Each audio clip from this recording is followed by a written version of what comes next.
You wanted the best. You've got the best podcast. The hottest podcast in the world. The Chris Voss Show, the preeminent podcast with guests so smart you may experience serious brain bleed. The CEOs, authors, thought leaders, visionaries, and motivators. Get ready. Strap yourself in. Keep your hands, arms, and legs inside the vehicle at all times, because you're about to go on a monster education roller coaster with your brain. Now, here's your host, Chris Voss. Hi, folks. Chris Voss here from the ChrisVossShow.com, the ChrisVossShow.com. What can you say, man? It's once the opera lady says it, it becomes official. Welcome to the big show, my family and friends. We certainly appreciate you guys being here. As always, we're bringing you the most amazing minds, brilliant authors, Pulitzer Prize winners, billionaire CEOs, you name it. All the great people who tell all the great stories. And as I always say, it's kind of become a hallmark of the Chris Voss Show. Stories are the great lessons of life. They are the owner's manual of life, and it's how we share our stories, whether it's through fiction or nonfiction, or just sharing our life journey is what we overcome and how we overcome it to help instruct others on how to learn lessons in life. And that's how we learn through stories, whether it's film, movie, TV, books, whatever the case may be. This is how we learn, sharing each other's stories and going, wow, I can learn something from that. If you don't learn anything from anything, well, maybe you're part of the problem, as my psychiatrist likes to say. We have a great, amazing author. He's multi-book author. He's written a lot of great works, and he's on with two of his latest offerings he's put out this year. The first one is The Black Seas of Infinity. Daniel Henk, or otherwise known as illustrator Dan Henk, is on the show with us today. He also has a book that he put out January 4th, 2023, The Never Dead, which is, I think that talks about my love life. Or wait, no, maybe it's the opposite. And that he also put out as well with a bunch of other people. And he's going to be talking to us about his book. You'll get a chance to meet him. His early career included drawing political cartoons for Madcap magazine and illustrating Maximum Rock and Roll. In 1997, after getting stabbed by a crackhead, he moved to New York City. Wait, he moved to New York City after that? That sounds like a bad way to get closer to people that are cracking. In D.C. D.C. was horrible. That's a million very years. Ah, there you go. Well, there you go. That explains a lot. Thank you, CIA. There he produced artwork for the bands Shai Hulud, yeah. Indecision, Koshari, Unsound, Coalesce, Most Precious Blood, Locked in Vacancy, Beyond Reason, and Zombie Apocalypse. All sound like really well-balanced bands. He had a brain cancer in 2001, and his wife died in a hit and run in 2007. Life is a rocky road sometimes, he has to say. His heavily illustrated anthology, The Never Dead, featuring 14 authors and 16 stories just debuted, and he re-attained his rights and massively re-edited his debut novel, The Black Seas of Infinity, for re-release, and we're going to be talking about those books today. Welcome to the show, Dan. How are you? I'm good. Thank you for having me. Thank you for coming, and give us a .com. So where do you want people to find you on the interwebs? Check out my website, danhenk.com. That's everything's there. All my links, my blog, everything. There you go. And so how many books you've written? You've got quite a few books and offering on your website there. Well, I have 3 that are full novels, and then I've been in a bunch of story collections and magazines. But I have 3 that are fully mine, and then I have one that's kind of like Twilight Zone, Outer Limits style anthology with all short stories. And I contributed that, but I had a bunch of authors too. There you go. So on this latest offering, The Black Seas of Infinity, give us like a 30,000 overview of that, if you would. It's apocalyptic kind of. My editor calls it speculative fiction, and I was like, "What the fuck is that?" He said, "Well, it's just you combine everything." I don't know if I can curse this, but I combine everything. So there's like some sci-fi, some horror, all that sort of stuff. But it basically deals with a guy who works for the government. They recover crashed spacecraft, and they hide it all from the people, the populace, and then the whole government collapses. They steal something, and goes to the run, and then surprise, surprise, the aliens they stole from came back. It's always those aliens coming back. Yeah. The cover, I must say, is quite provocative. Do you want to describe the cover for people? Yeah, it's my late wife. She did a bit of like alternative modeling, and one was she. I think I forget, it was River or something or other was a photographer, and it's her like pouring like milk on her body, and I used that as reference to make a painting, and I made a painting where instead of milk is blood. Oh, there you go. So that intertwines a little bit with maybe what goes on in the book. Yeah, it's well, the main character, and I don't want people to think it's me because it's not me, but it's like a very like nihilistic version of me. But in it, his wife dies, and like he just hates everything. Wow. And he has like dreams about this and like visions about this, and you kind of have to delve into the book to see the intricacies of the whole situation. But he like he doesn't know if he's like losing it. He starts to have like waking dreams where he sees his wife. Mm-hmm. Do you think that I mean, obviously we talked to you lost your wife in I think 2007. Yeah, 2007. Was this maybe part of the journey that you went on of grief and sorrow and things of that nature, or was this maybe a way for you maybe to expel or experience that or cleanse that from yourself, or you know what I'm saying? Yeah. Well, I would say, especially like later reference when you read it and you go, oh, that's where I was at the time. But I had the story and I developed the story before I ever even met her. But I incorporated her into the story, or like this character's version of her into the story, and I included more elements as it went along. I mean, this thing has been. I originally started this back when I was 15. I wanted to be a comic artist, and I go to like I lived in Gainesville, Florida, which is pretty much like trash, but there are a bunch of people that work at like bookstores and like comic shops, and they're like indie artists, and that's when you have that giant boom with like Teenage Mutant Ninja Turtles and stuff like that. So all these people were working full time, and they were super nice. He gave me like, I was a little bratty kid, but they gave me lots of advice and be like, I use this, and they look at it and they go, well, you should try this. But it really helped me out. And that story has kind of evolved over time. Awesome sauce. So, tell us more about the protagonist in the story. Well, the protagonist, he works for the government. He works and whenever I do anything, I'm almost OCD, so I did kind of a deep dive into this. Like, read a bunch of people that at least say they worked for the government, for Project Blue Book and recovering Summer Roswell and stuff like that. And so this guy works for the government, and the theory, if aliens are real, if this whole thing is real, then the theory is stuff's recovered, is brought to a warehouse, and they kind of partition it out, and different people work in different projects, but don't know what connects it all. Like that's what they did with the Manhattan Project. So the government does do that, and so this guy is one of those guys working for the government, and they have a recovered spacecraft, and he's working on it. He finds something in there, and he's kind of like he's not a nice guy, so he doesn't get along with his coworkers. He eventually gets fired, and he's like, I'm going back and I'm stealing that, and so he goes back to steal it, but while he's stealing it, the whole government falls apart. So at first he's wondering why there's like nobody on the roads and everything's closed, the local militias and stuff, and then it just gets crazier from there. Wow, it sounds like quite the journey. What were some of the things that gave you ideas on the book that contributed to it? Well, like I said, I had this stuff since I was 15. So kind of the idea has evolved over time, but the core elements stayed more or less the same.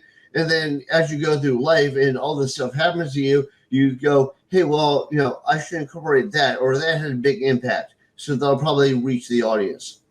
There you go. Now your other book, The Never Dead, looks like this is a compilation with several different authors that jumped into it. Give us an overview of that. It's basically kind of like Twilight Zone, Outer Limits. Like they're all little like not necessarily horror stories, but dark stories. Mhm. And I do a lot of illustrations for like magazines and bands. And I've done plenty of book covers. And what I said is I was like, I don't have a lot of money, but I'll bet I can trade original artwork that I did for an author in exchange for a short story. And fortunately, a lot of them were into that. So I gave them the artwork and they gave me the short story. And I kind of edited through it. There were a couple people that I was like, yeah, man. I try not to say your story sucks, but I try to say it didn't really fit the anthology. But the ones I liked, I put in there. So people kind of applied and went through it, and so it's kind of like an experience, like you said, the Twilight Zone. So it's little short stories, I guess, of think Richard Matheson or like Stephen King short stories, like I said, like Twilight Zone or Tales from the Crypt or Outer Limits. So there's 16 tales of horror and woe that are put in the book. That's my tagline. 16 tales of horror and woe are ensconced in here. It sounds like my first 16 marriages.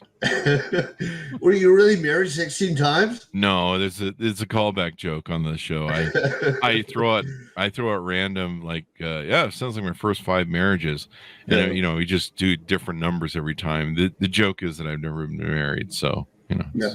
Well, I tell people everything good in life hurts. I should know I was married. That's true. You went and got stabbed. It sounds like you've been through some experiences in your life. Tell us a little bit more about how some of those experiences led to kind of how you've written and how you lived your life. I know you're a big tattoo artist as well. Right. Yeah, I own a shop here in Long Beach, New York. And it's called The Abyss Tattoo. The Abyss Tattoo. Yeah. That's actually where I met my wife. She was I didn't own the shop, but at the time I was working in another shop, and she was a counter person, and I kept trying to like talk to her, but she's an immigrant from Colombia, so there was like a language barrier, But when she finally realized that in my awkward way I was trying to hit on her, then she started talking to me. There you go. And I've seen some of your artwork that you have for tattoo work on the website as well. This is quite interesting, all the stuff here. I might have some nightmares after this. Well, I had my like 15 minutes of fame in the tattoo world back in like 2009. I was like in all the magazines, traveling all over the world. Yeah, like people would say, "Hey, we do my convention." I'm like, "Well, I don't know if I can afford it." They're like, "We'll buy your plane ticket. We'll pay for your hotel room. We'll pay for your booth. Just show up." I was like, "Okay, I can do that." There you go. So what got you into this horror genre? I see there's also that kind of theme running through your tattoos. I don't see a lot of daisies and flowers and positive vibes going on here. It's a bit of darkness and horror. What do you think contributes to you kind of enjoying this genre? Well, I think it's what you said, basically, which is everything's a story. And the stories that really grab me are the ones that have like kind of a dark twist to them. I feel like that's more realistic. That's more what life is, like the good guy doesn't always win. That's true. And I grew up on like isolated military bases everywhere because my dad's army, and we didn't even have a TV, so I just go to the library, I check out this giant stack of books. I have them all read within a week. Like in 4th grade, I was reading adult level, and I always, my favorites were like sci-fi and horror. They always really grabbed me. And like, I used to play like soldier in like the abandoned training grounds, like near the base we lived at. We'd run around with like bottle rockets and shoot at each other and pretend we're troops and stuff. But I always imagined these fantastical worlds all around me. And I think that kind of like transferred into my, my love for this stuff. There you go. There's something to say about not having a TV. You got to go create your own imagination, your own world. Maybe more kids need that. That's how I kind of was as a kid, where I was like, you run around, and because you have to create your own imagination in the world and stuff, you you develop that. But if you don't, you're just sitting there in front of the TV going, ugh. Yeah. Yeah. No, I agree with that. I mean, it's also, it was a different era. So you didn't have like helicopter parents and stuff. So basically, my parents would be like, all right, there's a 6, see you at 6. So I get like on my BMX bike and I like bike downtown and I bike everywhere. Like we had a tree fort, like we went to the scrap lumber yard. We grabbed stuff there. We're like building a tree fort. It's just like, we're finding ways to amuse ourselves, and we didn't have TV. We didn't have video games. We didn't have a computer. I mean, I'm old, so this is like back in the early 80s. Yeah, we're both old, buddy. We're coming from that era, that's for sure. Yeah, it's and so it seems like it's worked out really well for you. You've used it for your work, and how many total books do you have? I'm looking at them here on the website. Well, the ones that I put out there are like a solid, like 300-page, all me, are like 3. Okay. But there's a bunch I've been in where I have a short story, like a splattered punctuated one called Bloodstains. I'm sorry, Henk is a publisher. It's called Bloodstains. I have a story in there. I've done stories in magazines. I've done stories in like various anthologies. So, but just mine alone, 3 books. Wow. That's pretty good. And then you've got the anthologies there as well. Do you ever think you'd write a book like Martha Stewart, Positive Daisies and Roses and Love and Peace and Happiness? What, you saying these books aren't positive? I don't know. I didn't mean to imply that at all. But, I'm a Metallica fan. And, there's something cathartic about, sometimes darkness and dealing with the hard edges of life and stuff, and there's something cathartic about it where like people will be like, I'll listen to something really heavy and you're talking about some kind of dark stuff, and you feel better afterwards. You're kind of like, I feel less depressed now, cleanse all that. I've exercised back in the day they told great stories. They did, yeah. Like I just, after Injustice for All, I just pretend they died. A lot of people feel that way. It definitely has changed over the years with them. So on these books, what do you feel appeals to most of your readers on the 2 new books you put out this year? Well, that's the kind of weird thing. Like for instance, it sounds like I'm going off topic, but I'm not. So when I went to art school and I do stuff, and people are like, "Oh, I love your style," I'm like, "What style? I'm just illustrating what I see." But you put yourself into the way that you envision the world. So when I first put out my books, it was just like, "Hey, I like this, so I'm sure everyone will like this." That's not true at all. But I put it out, and I over time I tried to not change the topics or anything, but angle a little bit more so it, more people, it grabs their attention, then immediately runs off.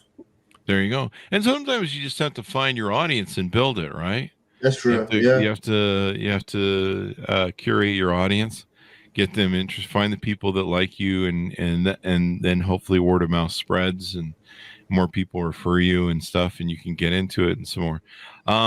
So you've been through an incredible journey, and how do you stay positive? How do you stay, how do you bounce back from some of the trials and tribulations you've been served in life? Well, I figure that nobody really cares in the end except for you. So if you fail and you don't make it, maybe a couple of your friends are like, well, he was talented in this tragedy, but nobody really cares. End of the day, nobody cares. So I remember first when I had brain cancer, and I was doing, I was painting a cover for the band Shai Halud. And, I was like 35 hours to a 40-hour painting. And I called it Matt Fox, the main guy being Shai Halud, from a hospital bed.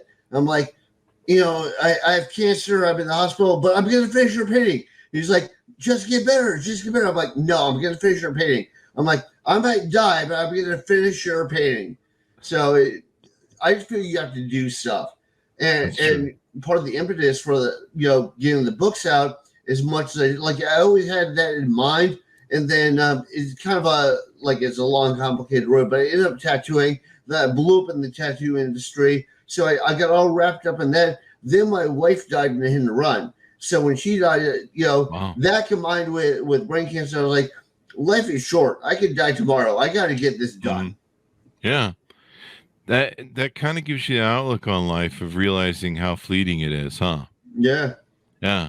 And how important they're there 1 minute, they're gone the next, Yeah. Yeah. And so you've just got to get it done and all that good stuff. The book that you put out, The Never Dead, I guess there's a lot of illustrations in it.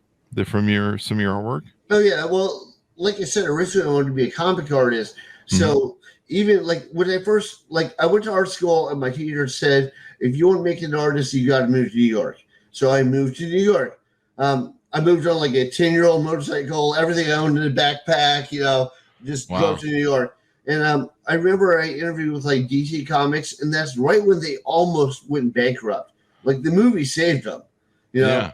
And like I was trying so hard. I finally managed to find a guy at Pratt that worked for them, and he hooked me up with the interview. And the interview didn't really go the way I liked because they want me to draw their characters. Like they pulled out a Superman comic and Superman punching Lex Luthor, and they're like, "You want to do this?" I was like, "No." They're like, "We don't have a job for you." Wow. So, and then like an interview with Penguin Books. Penguin pays a lot for a book cover, but you might get a book cover like every year and a half. I was like, I can't live off that. Yeah. So I love to do illustration. Not to get off topic there, but I love to do illustrations, and I like to write as well. And I was like, well, when I write, I'm going to do a bunch of illustrations and kind of bring it to life. Mm-hmm. Have you thought about doing a comic book series of horror? I thought. See, here's the thing: it's like a full page where 11 by 17 is like the standard working size, and the ones where it's like one image for the entire page is called a splash page. Yeah. And one of those takes me 3 days to do. Oh, wow. So when I did, because I'll pencil it. I even remember when I interviewed with DC Comics, and they're like, "Your pencils are very detailed. Most inkers can't handle them." I'm like, "Oh, I'll ink them myself." Like, "Oh, no. I mean, what they're worried about is they want 24 pages a month, every single month. And, if you run behind with that, they kind of get screwed. They don't make any money. So, there's a lot that goes into it. So even if you do it all the time and the speed through repetition, it's still hard to crank out 24 if you spend an entire month doing nothing but working on the comic. Yeah. A lot of art that works. I know we had Daphne Byrne from Hill House Comics. That was the title of the book. It was Laura Marks from Hill House Comics. And I guess Joe Hill's a big horror comic. Oh, yeah, I met him. Yeah, he's a nice guy. Yeah. It's like Stephen King's son, yeah. Yeah, and I guess they do really well. We interviewed them, and I was like, holy crap! The book was amazing to look through. Well, it does if you have something that catches people's attention, like it was Joe Hill or like Del Toro did book. So if you have something that catches people's attention, like Gerard, what's the guy from My Chemical Romance? Gerard Way, I think. He did the Umbrella Academy. So if you have something that makes people take a look and it's quality, then you're good to go. But there's lots of stuff out there that's quality that nobody ever looked at. Yeah, it's unfortunate. But, sometimes you have to build the audience. And like I said, you have to curate it and stuff. So, maybe there's a future there. But it sounds like you're kicking ass on what you're doing. What do you have working on in the future? Is there any additions to your book collection that you're putting out now?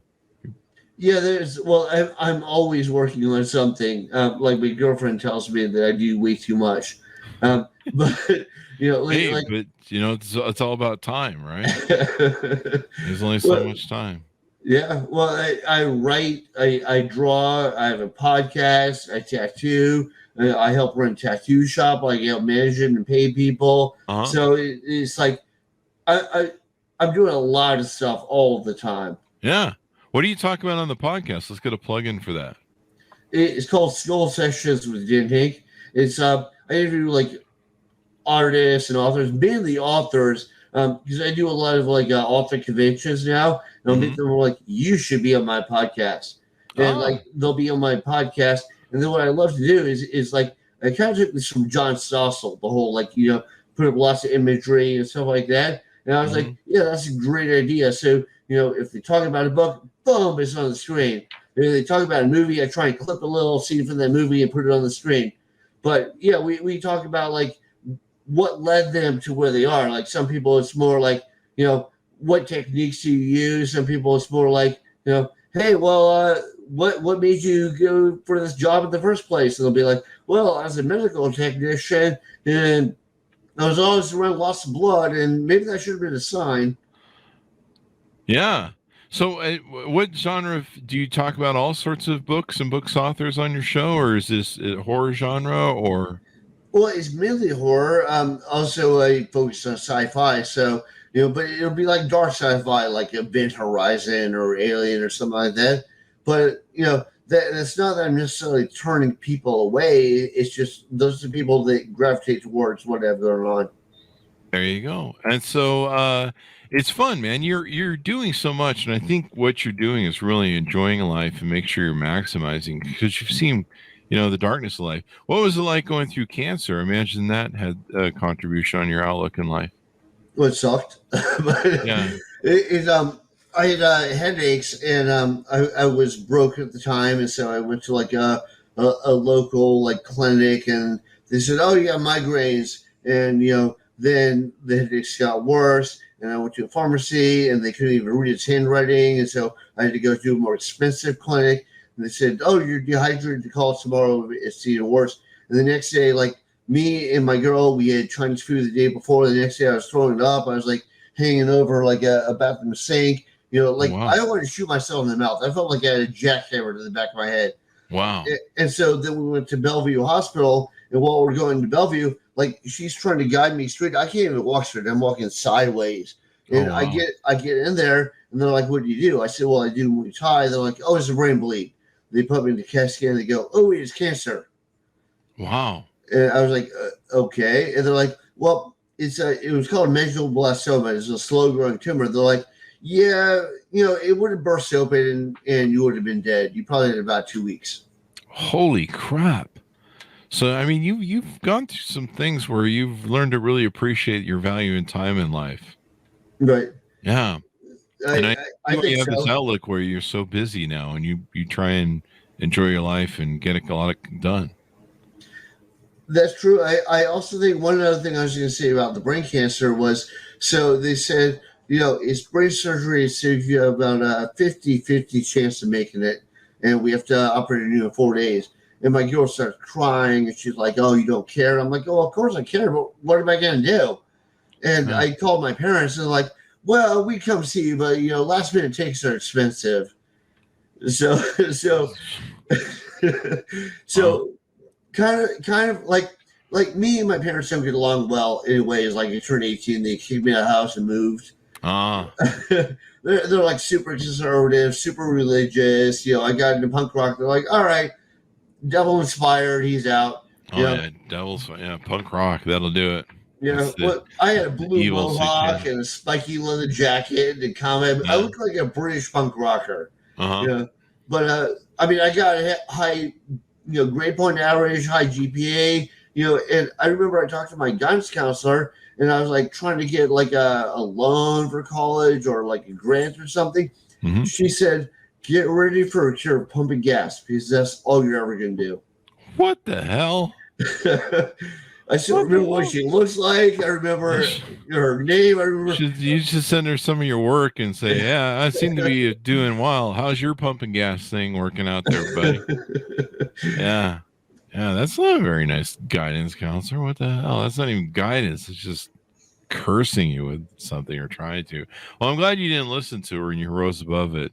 It seems like you've had quite the journey of resilience and loss, and it's an interesting thing. You got stabbed, cancer, you lost your wife. I mean, there's a lot of grief and heartache where people that go through stuff like that would just give up and just say, whatever. Maybe like the character in your book who's a bit of a nihilist after going through some of the similar things that you put in your latest book. Yeah, well, I think they kind of like if you do a deep dive in psychology of people, like that's a path I could have gone down. Yeah. And I know I was feeling more nihilistic when I wrote, but I mean, I don't hate people, but I'm like, I can see how that leads to it. I can see how people get a certain way. Mm-hmm. Yeah. I mean, I didn't used to hate people, and then I started getting to know people. I'm just kidding. Just some people. I started watching the news. Right. So, maybe turn that news off every now and then. It's good to stay informed, though, people. It's probably not even real anyway, so. There you go.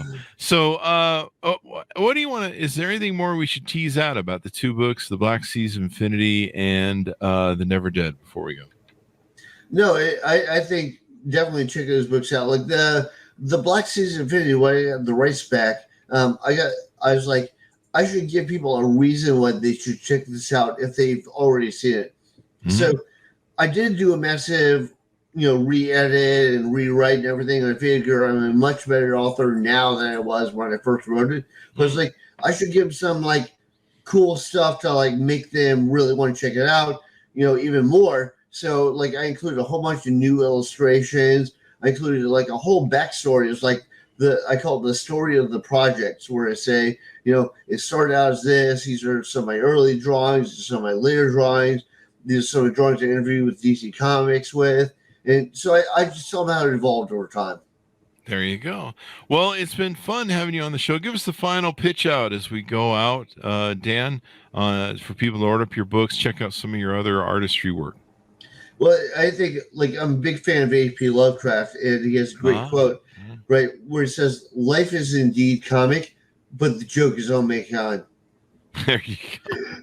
I think man can learn from his history as a man never learns from his history. Dan, give us your .com so people can find you on the interwebs, please. It's danhenk.com. It's DNHENK. It's some weird German last name. So danhenk.com. There you go. Well, thanks for persevering through everything you've gone through. You're a light in the world, and you're inspiring other people. And keep up with the artwork. Yeah, thanks, Chris. There you go. It'd be great too, is if you did like maybe a little movie, like maybe a little TV series, Twilight Zone sort of thing on the book there. Well, I do book trailers for all my books. Oh, do you? Yeah. And, wow. I figure it like gives you a little more of like an insight into what's going on. Oh yeah. And I like one of my books. It's called Down Highways in the Dark by Demons Driven. And it's all short stories. And I got an option by somebody. It wasn't Netflix, but it was kind of like Netflix to like make that into an episode of a series. It never went anywhere. I didn't make like crazy money off of it, but that was out there. You never know. I mean, those options are pretty fun because people option them, and then sometimes they don't use them, and then you can just keep reselling them. So there you go. There you go. We have a lot of authors that come on the show that do that. Thank you very much, Dan, for coming on the show. We really appreciate it, man. Yeah, thanks, Chris. Thanks for having me. There you go. And thanks, my friends, for tuning in. Go to goodreads.com/Chris Voss, LinkedIn.com/Chris Voss, YouTube.com/Chris Voss, and Chris Voss 1 on the Tickety Tockety. Thanks for tuning in. Be good to each other. Stay safe. And we'll see you guys next time. And